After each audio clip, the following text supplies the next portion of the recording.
Hello and welcome to Crusading Through Part 3. I'm Sam. And I'm Jim. And welcome to our Part 3 discussion recap podcast. We read it so you don't have to. Well, you should probably read it too so you know what we're talking about, because I don't include that many visual aids or anything when I edit these. Yes, but today's a very special 2-part arc because the sun is so short we combined it with Death 13. So yes, we are, if you're keeping up at home, we are reading chapters of Stardust Crusaders, chapters 53 through 60, which will cover the 2 chapters of the sun and the 6 chapters of Death 13. Yes. So yeah, Sam, I guess let's bifurcate this. Let's talk about the sun first. Yeah, I mean, one of the most strongest stands with the biggest goober. Driving a buggy with a mirror. I was really trying to figure out what that thing was, because so we only see it for one panel, but it's like when you see a Mars rover or the moon rover, with a giant mirror on it with the air conditioning in it as well. So but it looked like a small room on a buggy. It looked like it did. That's why it was really weird. And it's funny. I think in the anime they give more of a scene to him. I remember it being more of a secluded room. Yeah, that's what I thought it was. I thought the whole thing was a room from memory, but that's probably for the anime more so than the manga. So, if I recall correctly, this was extended a little bit in the anime. Okay, yeah, they kind of had to, because it's supposed to be oh, this is going to be a big arc fight, but it's supposed to be a joke of just oh, it's over now. That's what I really like about this. It's these two, not to talk about both these fights, but these two fights are really fun, and how referential they are. The characters are very aware of what they've done already, and trying to use that knowledge to figure these out. And the good thing about combining, they both go hand in hand with each other, of just progression of everything, not a big skip of everything. Yeah, so right now we're currently in Saudi Arabia. Yes, they're avoiding Iran and Iraq because of political unrest, so they're basically just gonna go to Saudi Arabia and go through the desert that way. Which honestly sounds terrifying. I was actually putting myself in this position of imagine trying to cross a desert. That is so scary to me.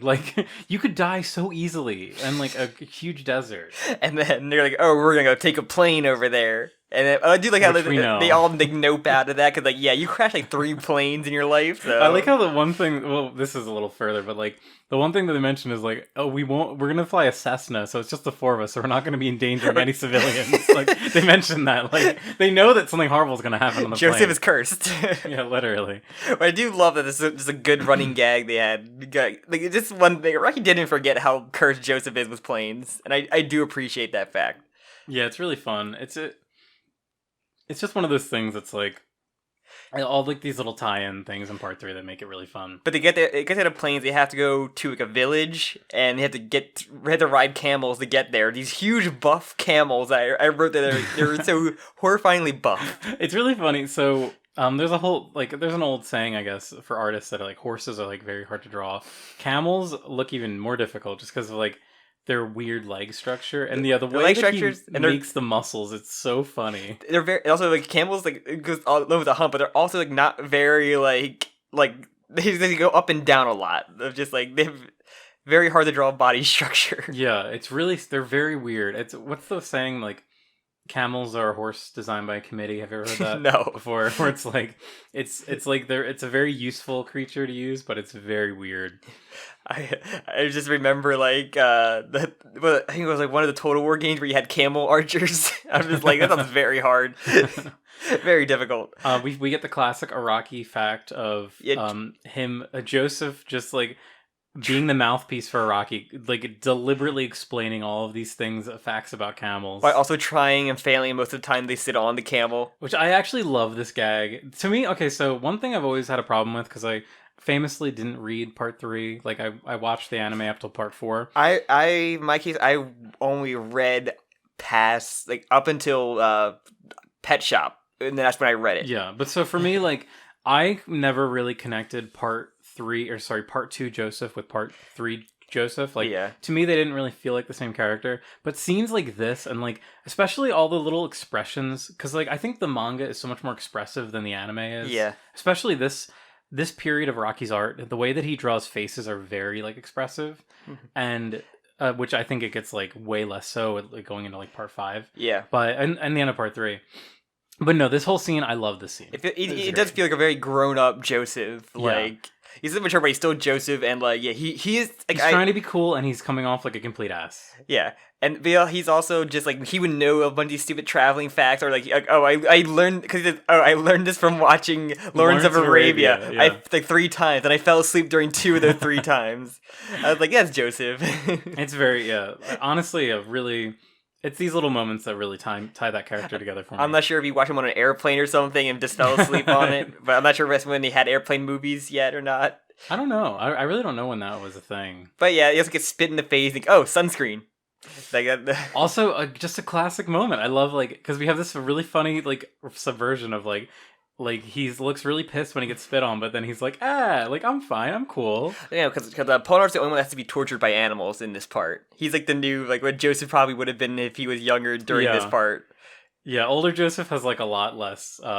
He doesn't care as much. Like he's just willing to go with the flow. Polnareff essentially is the part 3 Joseph of just like personality wise of this, which I do love, and he kind of gets treated like that throughout this part anyway. Also, one little detail that I was actually so impressed with was he has a little bandage on his tongue from the Enya fight. Oh, because remember he got the whole through in this arc and the Death 13 arc. He has the bandage on his tongue every time, and I was like, "Damn, Araki, you really did not forget this." Wow. Because normally when characters get hurt, it's immediately they're fixed. I mean, in I play thing in part 3, they do forget the colored in the names as we talked about before we recorded it, like how he just forgot he just gave up on the color name very early on. So yeah, before it was we had Magician's Red, Star Platinum, we had Yellow Temperance. Yeah, we had the color, and then we had the tarot card. But then it's you had mentioned it. It was the Empress. Yeah, it's just the Empress. Yeah, it's just the sun. There's no color. So, and I wrote this. Oh yeah, we got Star Platinum in the binoculars, which I love. This. I love that. It's so funny. It makes them see even better, which I love. I just It's just funny. It's so funny. I'm thinking just he sees through his ghost to see better, or it's that image from Spy Kids. It's like Spy Kids. We had the little eye thing repeatedly go. The little the lenses. Yeah. See that, and then we see the sun. The sun stays a literal sun. So, and then I love this fact from the sun. Only weak scans can be controlled from a distance. I'm just thinking of Wonder of You. It's really funny how I love how the characters are trying to understand stands here, and yeah, that's not true. Stand science just goes out the window, because Clash is like that from a distance. Yeah, it's just there's so many stands, most stands in part 6 that are from a distance like that. I'm gonna put quotes yes, the stands should be weaker when they're further away, but that's just not. It's not a given. It's not a fact. I do really love, especially I'm gonna shout out the color, the Shueisha color team here. I love the way the sun is colored, and I think that just looks really cool. A lot of the reds they use. In typical Kakyoin's fashion, no one has ever deflected the Emerald Splash and shoots the sun with it, and shoots back lasers and destroys the camel. I'm gonna shoot the sun. Well, that fails. So, and then Jotaro digs a hole with punches. Which I love this one panel. It's why is Star Platinum just the best at just punching into a hole and thinking about the power that Star Platinum is very strong, but looking at this panel where he literally punches. He punches so hard, and it's insane to think of how strong Star Platinum is. He's a fucking... I don't even know. He's a fucking nuke. He's a nuke that just punches. And then we get the classic Joseph doing the son of a bitch. Son of a bitch. I love it. I love Holy shit. I love how it's written, too. Yeah, so one of those early YouTube compilations when the anime came out that really got me to wanting to watch it, so...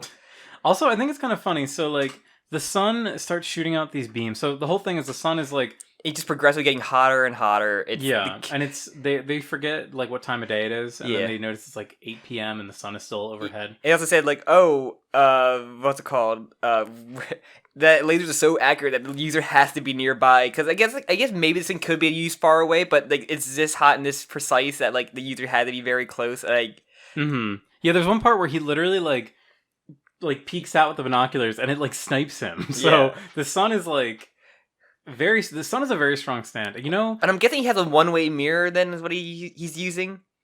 Yeah, I guess so.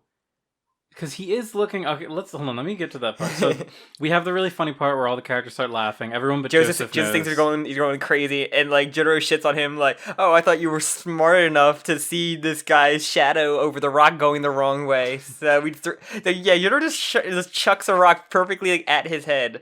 Also, his name is Arabia Fats, by the way, and he was not named until Heritage to the Future or Heritage for the Future. Oh, for the PlayStation fighting game, yeah. So it kind of looks like it could be a two-way or whatever, a one-way mirror. I love how it has like a little like dining table. It is like a little. He's got his little Coca-Cola. He's got his little pack of cigars. Stupid shirt. It is weird though because it doesn't look like it has a steering wheel. It is just like a buggy that I guess he sits on. Whatever. I don't know.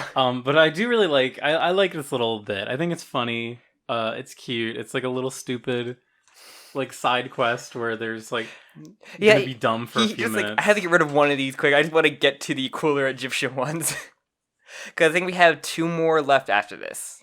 Really? Oh my god! I believe so. Because it's Judgment and then High Priestess. High Priest. Right? I believe so. And then we get to Iggy and Geb. We get the Jeb Bush himself. Maybe I'm misremembering. Maybe it was later. There's one really cool Hierophant Green pose. I think it might have been in the next. It probably because Death 13 is full of Hierophant Green doing cool shit. So yeah, then we get to Death 13. The chapter just starts right away with him in the dream world. Yeah. Okay. So I want to say like. Death 13 was one that was really memorable for me when I watched the anime. A lot of people love this one. It's probably one of the most like it has a lot of like the most weird JoJo things. He really loved the Nightmare on Elm Street movies and just did some of the weird stuff like Freddy would do in the movies, like be physically other things or the environment, and just like he took a lot of inspiration from these movies, not just like this is just be a guy in a dream world because that's the general premise. He actually does like the specific world you only get to because it's his environment, and then manipulate the environment. If you die in the dream, you die in the real world.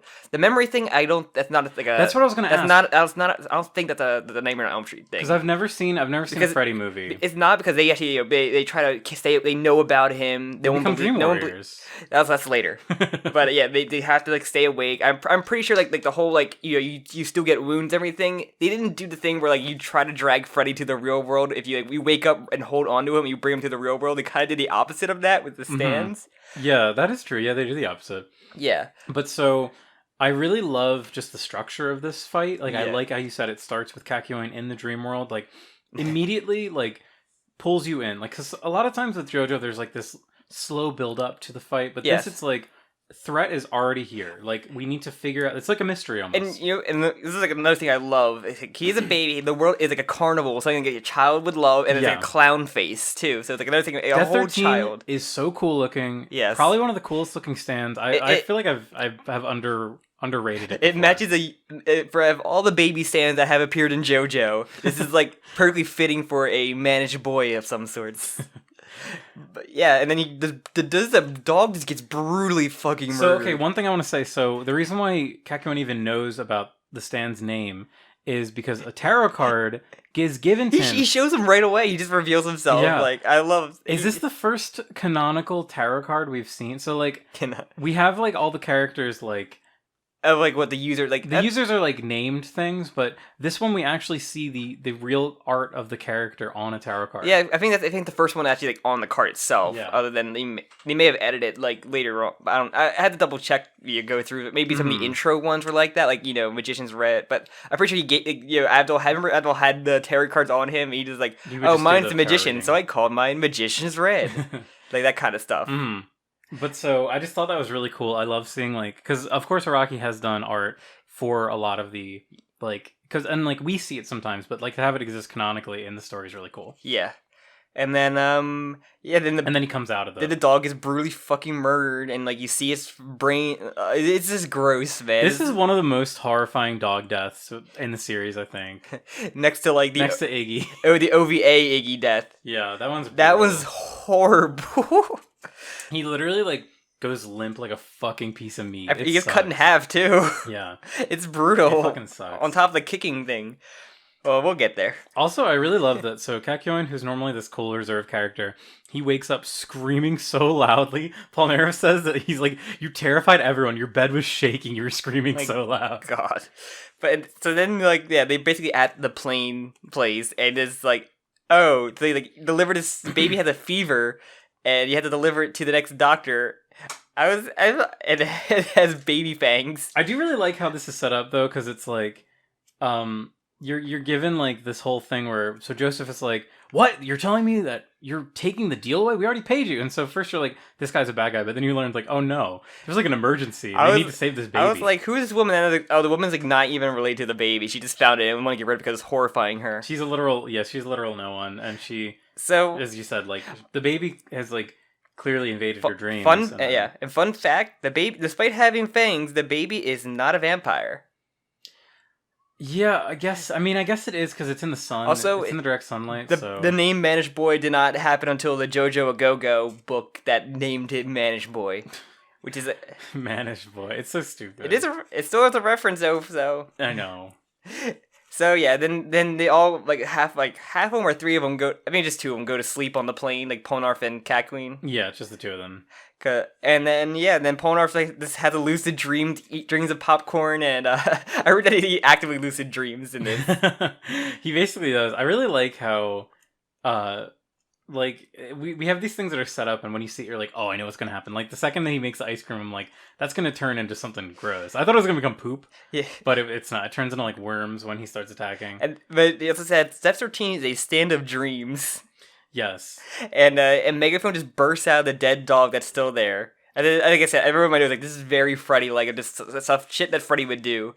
But Freddy's more jokes in the movies, more so Death 13 just like very like menacing. He's really arrogant. Yes. I think like that's the interesting part about Death 13. Like because he's a genius and he does think he's like smarter than everybody else. So like he's just like it coming through his stand where he doesn't have to pretend to be a baby.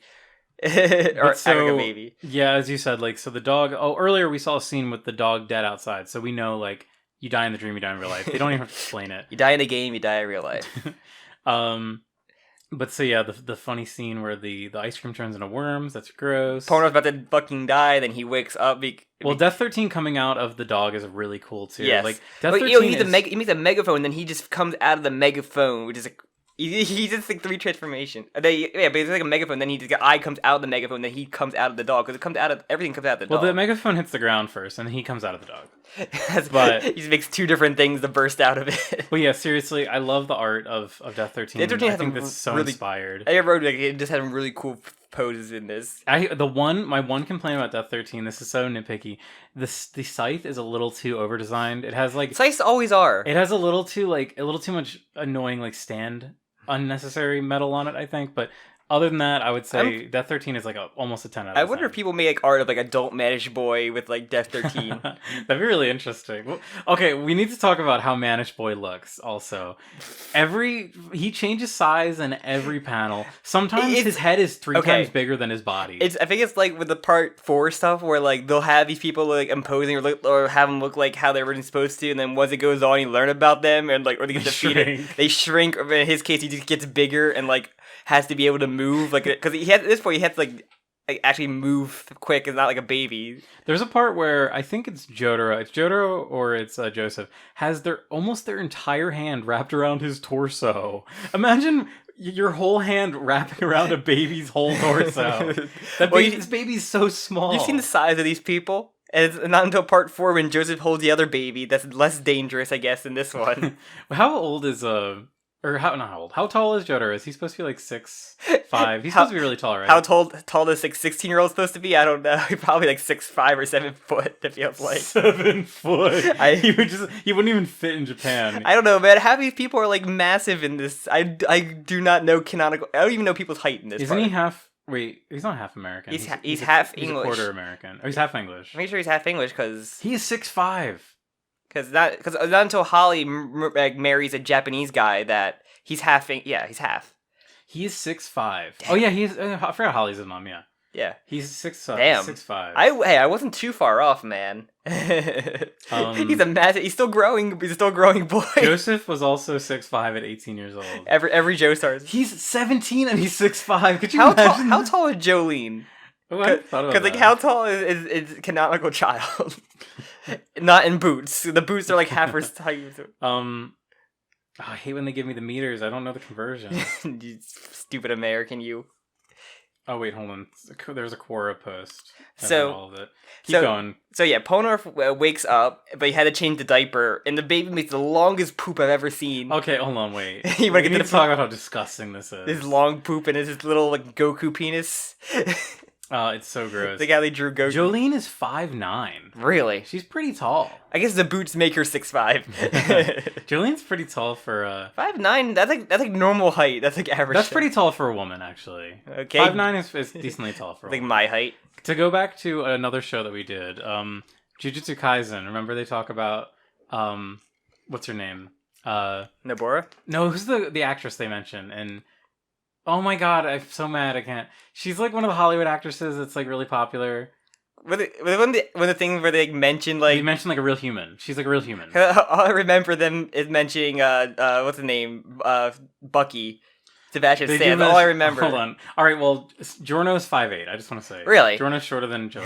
Hold on, Jujutsu Kaisen. Oh, we Interesting. need to move. I'm going to drop this. Jim's gonna look up all the height. There's a thing in Jujutsu Kaisen where they mention a real actress, and then one of the characters talks about how tall she is, and I thought it was funny because she's only like 5'8", but I guess that's tall for a woman. So I guess so. They're a freak of nature in Japan for being a 5'11".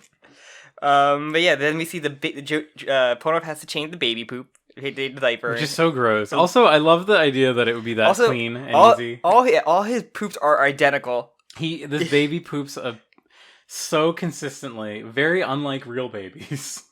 Unlike real babies. Normal babies do He's not like most babies though.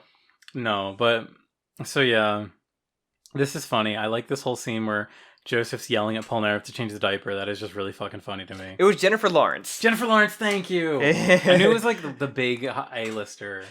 Yeah, but we listened to our Jujutsu Kaisen podcast. It's about that episode then. Yeah. Whatever then that was. So yeah, then the diaper scene. Then Kakuin, he freaks out in his dream that he kicks like Joseph and like almost crashes the plane. It's very funny. But ends up crashing the plane anyway because he hits a coconut tree that's just sitting in the middle of the desert. I love that he uses purple Hierophant. What's it called? No, Hermit Purple. Hermit. Oh my god. Hermit Purple. Hermit Purple. He uses Purple Hermit to make the plane steer better, which is so funny to me. Sure. And then he still crashes into. So he crashes into coconut trees. Are there coconut trees in the desert? Sure. I thought that was like a tropical thing, not like a. Yeah.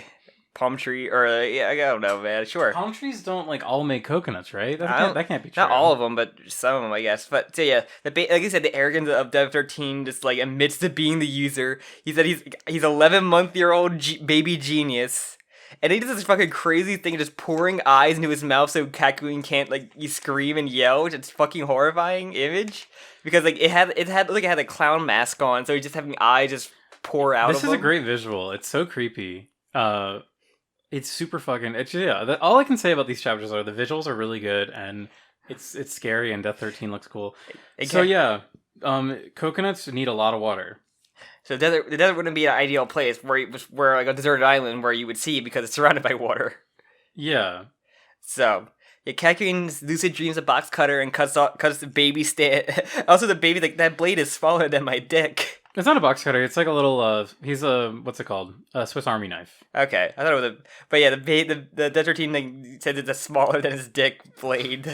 Smaller than my dick. Very funny. And then the plane crashes anyway. Kakuin awakes because you wake up when a plane fucking crashes, and the baby's like they also have to worry about him being alive or dead. Also, which I find really funny. Yeah, it's really funny. Like there's like this little exchange in the middle of this where he's like, "You idiot! You caused the plane to crash. We're all gonna die, but I'm gonna make sure I kill you first." Like, They raised baby Stan, which is like it's like the worst thing to try to write. Like just like the baby is a Stan. You couldn't like. Honestly, okay, I was thinking about. It's funny that he writes baby Stan, but what else would he write? Like it would take too long to write baby is a Stan. It's like a Mortal Kombat, not in the story mode where he just says he must win with the message Raiden sent back, and like very like you could have said anything else back. We're just like baby is a like is or baby has Stan or. I don't think he had time. I think baby Stan. I think that's all he's also a Japanese guy writing in English, so. So I guess before I do want to have some little like trivia. So Death 13 uses Lally Ho a lot. Yeah, what is this? So it's a sleep spell in Dragon Quest. Oh, and there's a really funny. That's so funny. On a 1990, I forget what it was, but Araki's pictured in Dragon Quest cosplay. For like the fourth game, I think it was. You can find the image is on the wiki. I know that it's That's really amazing. funny. You can spot it out like in the. It's like a bunch of like headshots of a bunch of people. You can just find Araki right away. It's really funny. Also, in Final Fantasy, dwarves use it as a hello.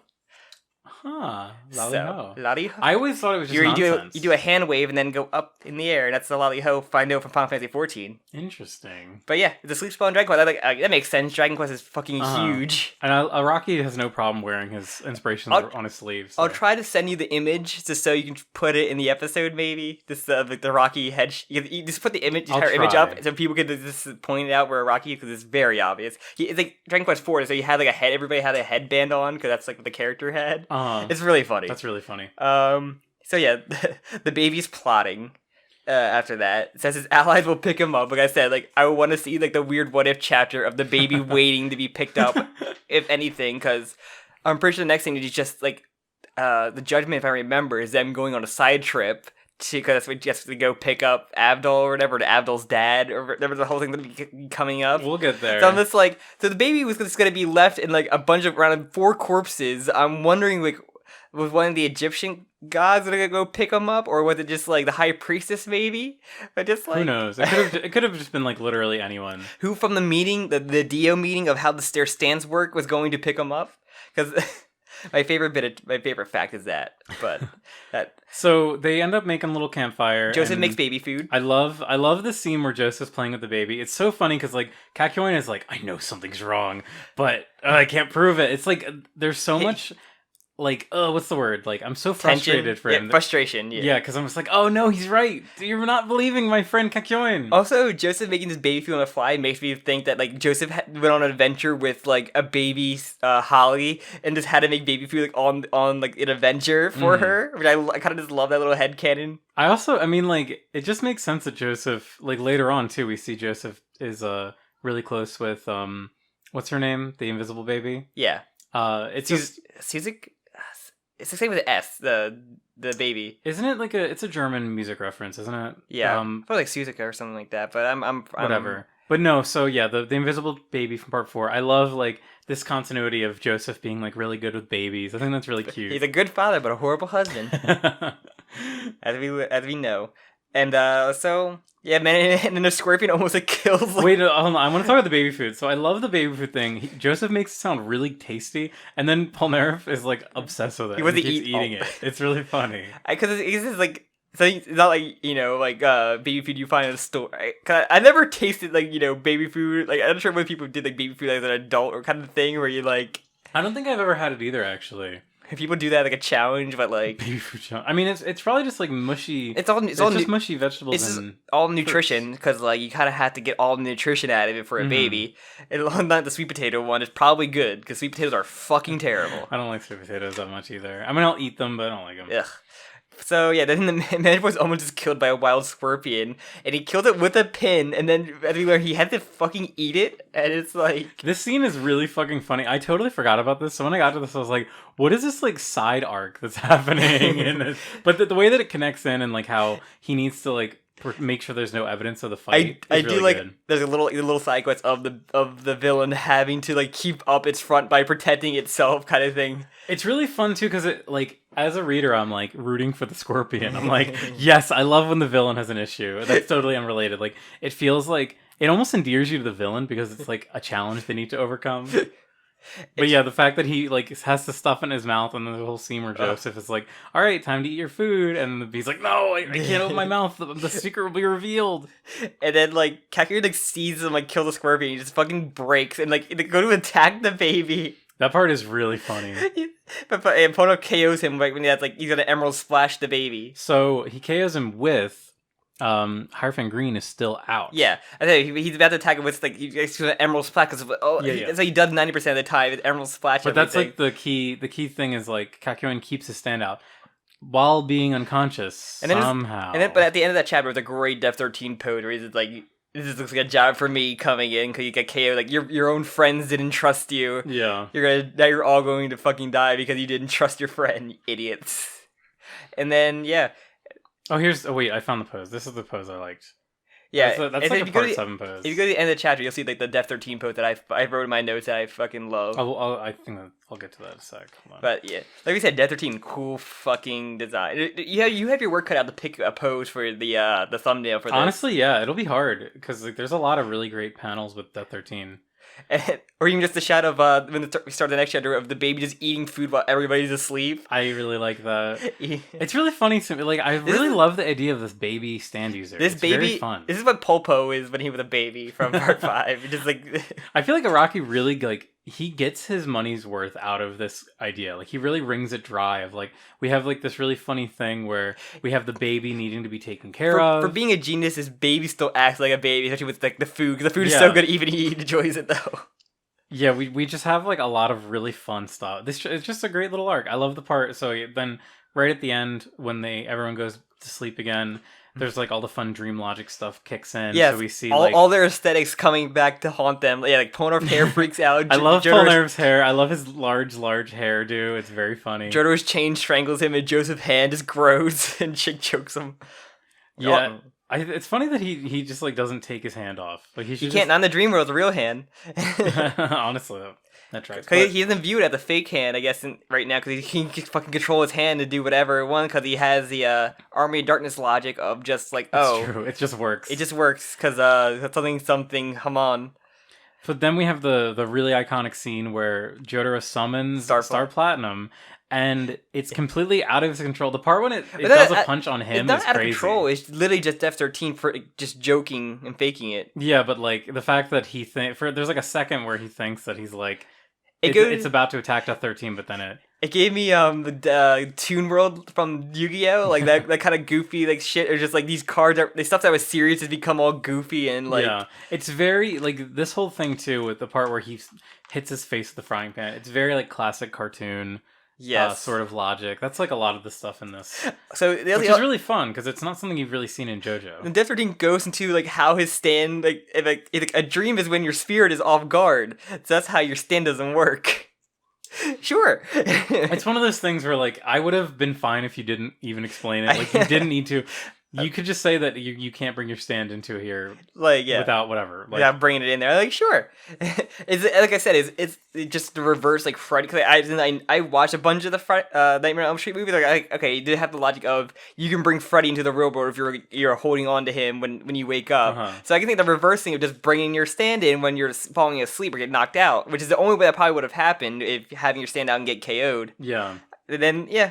Because that's one thing I kind of wanted to bring up. It feels kind of weird that because a stand is like supposed to be a manifestation of your like fighting spirit, like your battle energy, basically. So the fact that like you can keep that up while you're unconscious is kind of strange. Which, as I said, the only way that could have happened if he didn't get KO'd when he had it out. Yeah, I don't know. Even that, I feel like being KO'd. Because like think about it. Any other time they fight a stand user, like when the stand user gets unconscious, their stand goes away. Like the effects stop working. Yes, there's like one or two times where, but like, you don't see them going into dreams. Shut up. He even says like, "Oh, I kept the stand underground. I hid it underground." Like, sure. He says these words. So I guess so. His lasting of consciousness of just hiding it underground. I also really love. So we have his big brain play here is like he sneaks up behind Death 13 with I just wrote Kaku is ready to kill a fucking baby. In my notes, he's just ready to kill a baby. But I really like how he does like the thing where he like unravels his body. Yeah, but he grabs onto his back like he's what's it called from Dragon Ball Z. Chaozu? Chaozu, he's ready to hold on because he can't like. His scythe is like too awkward of a weapon So- to attack. But he just cuts himself in half, and it looks like he cuts hairpin green because Death 13 is just a head, arms, and a scythe. The cloak is just for show. Which honestly is pretty cool. Yes. I think that's neat. I have to say, it's a little weird though, like, the fact that Death 13 is just kind of like a weird clown, like Harlequin mask thing, it doesn't make it look like he's ever really in pain. Like, because we have this whole thing where Kakyoin starts strangling him from behind, but it isn't until they show Manish Boy in the real world, like, suffering. I was like, oh, he's actually doing damage. Like, to me, it just doesn't look like he's actually hurting him. Yeah. I mean, again, another thumbnail nomination of Manish Boy smoking a cigarette. That part's very funny. 11-month-year-old smoking. I wonder how Rocky literally got away with this in the... Because he literally says it's 11-month-year-old, and you're showing a child smoking, which is just like, is a big no-no in America, at least. I'm not sure smoking is cool in Japan, I guess. It's fiction. So... It's funny. It's a funny comic. But we learned Herpin Green unwrapped itself, and he did the possession thing. He did, like, very, very early on of just, like, taking control of Death 13 and making him wake everybody up. Does he take control of him, or does he just, like, force him to do something? Does he, like, threaten him? I feel like he did like a he does the thing where he goes into the mouth. That is totally a thing that happens. At least an awareness like possession. It's just like he's still aware. He just like, I can make you do whatever you want. I can like torture you by choking you unless you wake us up and get him out of there. That's the only way to actually like turn it off. Well, okay, I'm gonna fight you on this because so he does do the thing where he goes because in the first fight with him he is inside of her mouth like Fire Fan Green, but here like he's explicitly like threatening. Because I feel like the stand user and making the stand user do. It's not like he's controlling them. I don't say he can control it. It's probably more so like I could probably make this Death 13 do whatever, or like maybe I can cut you with a scythe inside this thing because I'm inside you can puppet you. It's just you better wake us up now or you're fucked. The thing that is different though is like with the nurse that was controlled, her like brain, she was under like mind control. Yeah, well this is not mind. I feel like Kakyoin could change that though, or at least maybe it was different with the stand than it is with the human. I don't know. Stand energy. I do like that he's inside the mouth, though. I do enjoy that we get that callback. It's a good, this is it's more of a callback to that possession like power that he had that one time. But yeah, also very funny because I forgot how this ended with the baby stand thing. I forgot that he makes him fix it. Yeah, because I thought it'd be really funny if for the rest of his life he just had like baby stands like scratched on his arm. Everybody's like, "Oh, I never was crazy that entire time. Time to feed the baby poop." And he literally. So this chapter is just. Everyone gaslighting Kakyoin, and then he gaslights everyone back at the end. That's all it is. That's the lesson you get. He gets gaslit by a baby, and then he learns that he needs to gaslight his friend. It's so funny that he doesn't even bother trying to explain, because we know that he remembers. So everybody doesn't think he's crazy, because no one else... Because Pona forgets completely, 100%, and it only remembers in the dream. Yeah, everyone totally forgets, except Kakyoin. Because I had his stand out, he's like, oh, I remember everything. Maybe because my stand was out. Or maybe I was inside Death 13, so I just remember everything now. But sure. Also, I do want to say the ending of this fight is kind of very anticlimactic. He literally just gets inside of him, the dream, and then the baby just obeys him. It just wakes up. Because it makes you think, like, oh, he just either controlled him, or because he just did it right away, or like he just cracked that easily instead of just like showing. Usually when we see everybody crack under pressure so far leading up to this, we've seen them like panic, like in the. Or see like Death 13, like you probably see the stand or the baby itself panic, but you don't see that. It just kind of like literally just ends, and then like it's not like Steely Dan where we see him crack once he learns that he's fucked. Exactly. I think it kind of missed a moment like that. Or like you see the baby like on the ground like choking like from the real world like from not from the smoke alone from the cigarette, but we do see like one like shot of that, but it's really brief and it's not near the end. Yeah. But so then we do have this like final scene, as you said, where like they all wake up and then Kakyoin just doesn't bother explaining, which honestly it feels like he missed the lesson. And just remember, from this point on, no one remembers other than Kakyoin that this happened. Exactly. Like the lesson of this arc is like trust your friends. Gaslight them if they gaslight you. No, that's not. That shouldn't be what the message is. The message should be like trust your friends even if it's impossible to explain. But this he literally doesn't even bother. He knows it would be too difficult to re-explain. If a baby posts the rest of your life, kill that fucking baby. Yeah, he really should have killed the baby. If he had killed the baby, he might not have been killed by Dio. Well, maybe. We'll see what. And then with his death at the end, no one will ever know what happened to Death 13 or that fight. It dies with him. Oh my god, it literally does. Unless he like just happened to tell them later. I don't think he ever does though. But yeah. So overall, after he got his comeuppance by eating shit, and instead of a punch. So, what is the worst crime that this baby's done? We know the baby's at least Attempted murdered murder. a dog. Attempted murder. Sure. Attempted murder. He probably killed people before this. That's what I okay. My takeaway of this arc changes if the baby's a murderer. If the baby actually had murdered before, this is not acceptable. Just let him go. Gaslighting the lady to give him up to them. Because also, did she think, oh, the baby has a fever, and then like, oh, the fever goes away the next day. That must have just been a lie. Like, I feel like that was just a lie. He heated himself up.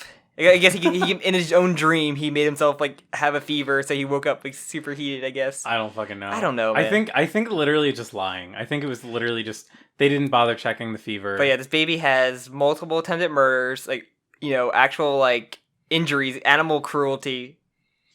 Yeah. So I mean, it's not too late. There are JoJo characters that have done way worse that get redeemed. So it's not too late for that 13. In that JoJo spinoff we have of the baby from part 4 has to fight grown-up managed boy. Octung baby. That's what the stand's name is. Sure. For the baby. The baby. Octung baby.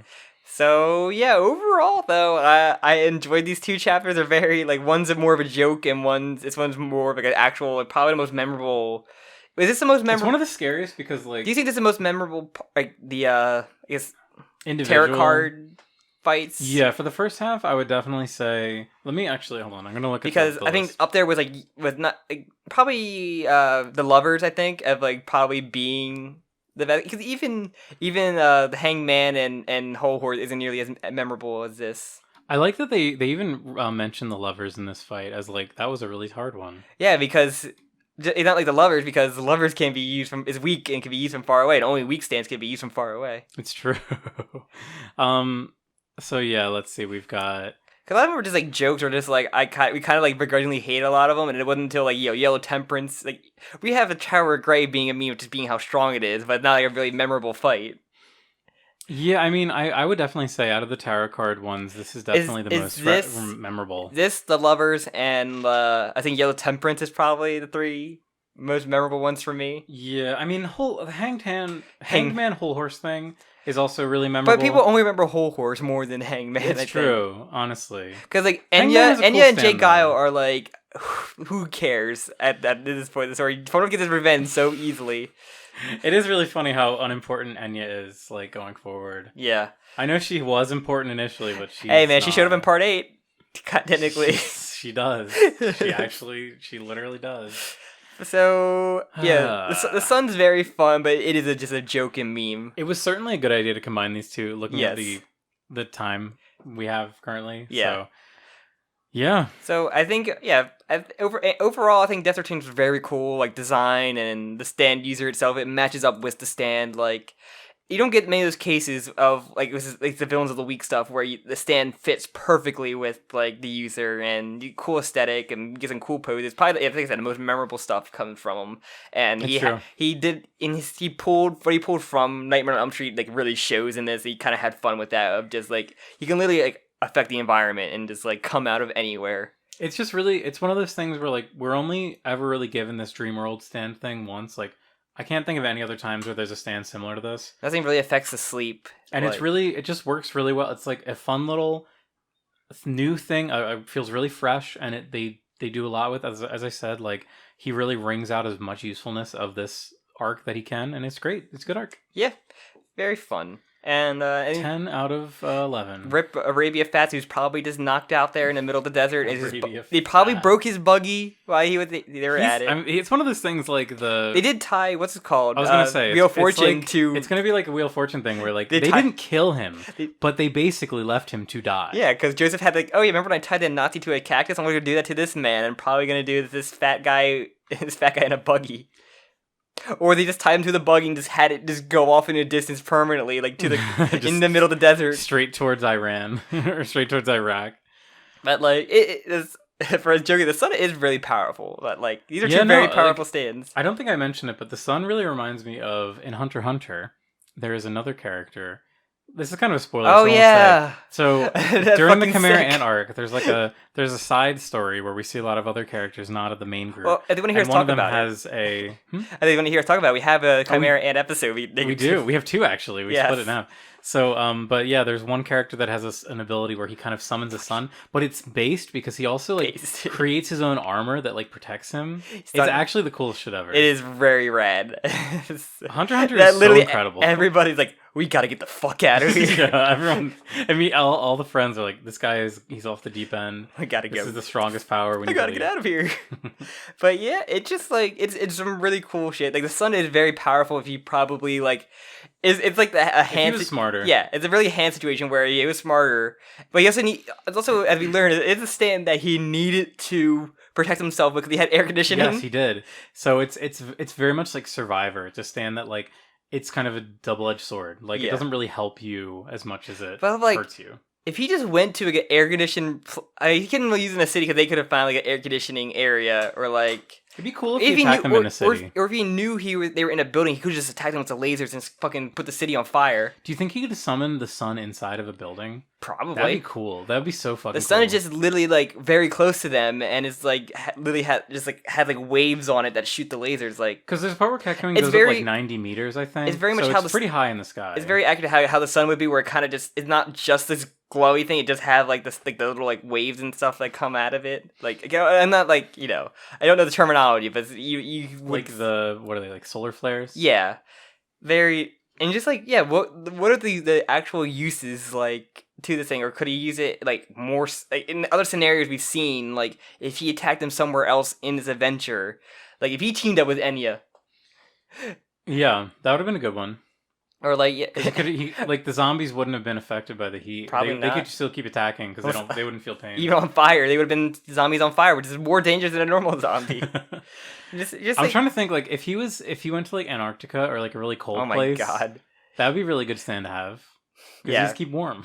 I'm trying to think Just of turn it down a little bit. Don't make it full power. or he teamed up with Endel, where this one thing of water is just attacking them. The one thing that keep them cool is the thing that's attacking them. That'd be actually really cool. It's a shame we didn't get something like that. That would have been a neat little. Well, it feels like a reference to the Endel fight because it didn't happen yet. But there's a part where you see a water canteen that has a hole through it. That was, I guess, shot, which is funny because that thing happens in the Endel fight too, doesn't it? There's some fun potential that could have been happened. What I guess it'd be that question, just be what if some potential uses for the sun would have been really cool for this, or a team up instead of the joke we got in this. What would you do if you had the sun? That's if you woke up and your stand power is the sun, and you had to take out these 4 goobers. All So, right. Anything else, or just the plug part? Then? No, I think that's it. I really like these chapters. Stick around. Next time we'll be talking about talking about Judgment. Judgment, Which yes. I believe is the Hail to You, right? I believe so. Is that Hail we're to You? gonna get the return Of Avdul. Spoiler alert. And let's plug it up then. Do it. All right, thank you I'm all. gonna have a starburst. Okay, have your all pink starburst. Thank you all for listening to this episode. We appreciate listening to this run that we had here with these 2 chapters. Please comment, subscribe, especially all those fun things wherever you are listening to, because it all helps. I was gonna say something. You put your head to it. Don't give us Starburst opening ASMR during my plugs. How dare you? But yes, you can follow the podcast on Twitter and me and Jim separately. You want to plug yours? Yeah, I'm Cat King Produce. There you go. You got that. You can probably add Jokakaka. You're going to join the Discord to talk about JoJo and other various stuff, like Hunter x Hunter, Jujutsu, all that stuff. And Chainsaw Man, of course. What's it called? You I can think say it's Shark Kick. Shark. Yeah, Shark.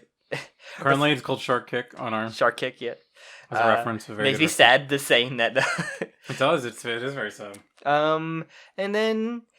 in the next month, we'll have our JoJolian finale. Or this month, we'll have our JoJolian finale. It is merely 2.5 weeks away, I believe. Yeah, after this recording. And I think that's all the plug, unless you have anything else. Nope. Alright, thank you all. Until next time, we'll have with Judgment. Whenever that record, because these don't have a set schedule. They'll be out when they're out. Yeah, this will be the new part 8 when part 9 doesn't happen. Yep. Yep, part 3 replaces part 8. All right. Thank you all for listening. Thank you so much. Thanks for Lally playing us. ho. Lolly ho. And Lolly, goodbye. All right, goodbye. Goodbye.